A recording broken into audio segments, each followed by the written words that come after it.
back to In the Huddle with Bill Scott and Green Bay offensive lineman TJ Lang. And we are back here at the fifth quarter in Little Chute. Our email question of the week, sponsored by Granite Peak Ski Area in Wausau. Each week we'll be rewarding the email question of the week winner with a 2-night stay and lift tickets for 2 days at Granite Peak. Go to your inthehuddleshow.com and email us your question. You could be enjoying a great ski getaway from Granite Peak Ski Area. Now we head out here at the fifth quarter to Justin Hull. All right, we'll start with our first question coming from Carla in Milwaukee. It's for you, Frank. Wants to know, which quarterback sack meant more to you, the first during the preseason against Peyton Manning or first during the regular season against Michael Vick? That's a good question, but I'd have to say the Peyton Manning sack, even though it wasn't in a regular season game. It just kind of proved to myself that I could play at this level and kind of secured my spot in a way on this team. Also want to mention, Carla says she loves all these CMU Chippewas in the NFL and Go Zombos. All right, thank you. Might be a CMU fan. Eastern Michigan Eagles. Next question's from TJ and Nina. I saw him on his text message, so I don't know if this is from him. But with a name like Zombo, are you a big zombie movie fan? I'm not. No, I don't like scary movies at all. I don't find them pleasurable to just be scared. Wow. I'd rather watch a comedy or something like that. Yeah. You sure that wasn't you, TJ? That's got to be the winner of the week right there. That question. All right, next question's from Tammy in Green Bay. You guys kind of talked about being college rivals, being teammates now, but is there some locker room chatter that goes on when you have college encounters? Isn't Greg from Western Michigan, too? Yeah, Greg is, yeah. And then Colin's from Central as well, so. Yeah, we, obviously I don't have any bragging rights record-wise, but I did beat Central 3 out of the 4 years I was there, so.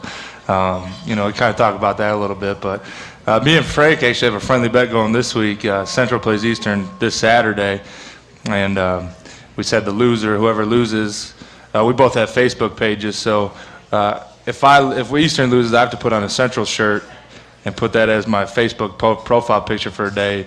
And, if Eastern obviously wins, Frank's got to put on the Eastern shirt, put that as his picture for the day. So I'm sure either way, one of us is going to have some unhappy friends back in college coming this weekend. But is that a common occurrence in the locker room when you get college rivals on the same team? Do you hear a lot of that? I think so. I mean, every once in a while you'll see a guy wearing a college hat from a different university to attend, and he lost a friendly bet. So it's something we like to have fun with, and it's a good way to just have fun in the locker room.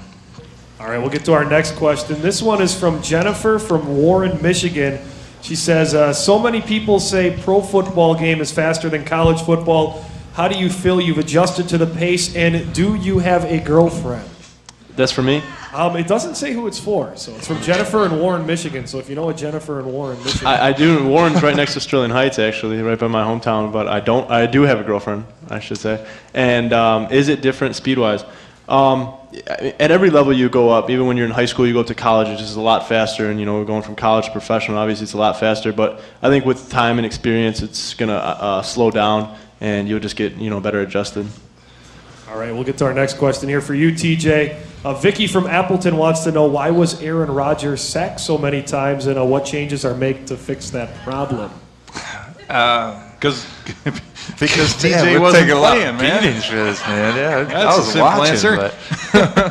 But, we watched the film today as a group, and I think really the couple sacks that we let up were, just fundamentally breakdowns by the guys.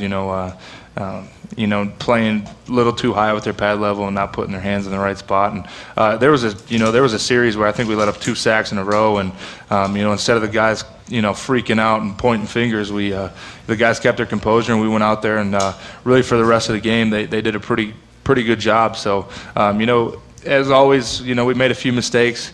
And we're going to continue to fix those come Wednesday and Thursday and moving on to next week. And we also did a lot of good things that we're going to continue to build on as well. I did talk with Joe Philbin, the offensive coordinator of the Packers, this afternoon.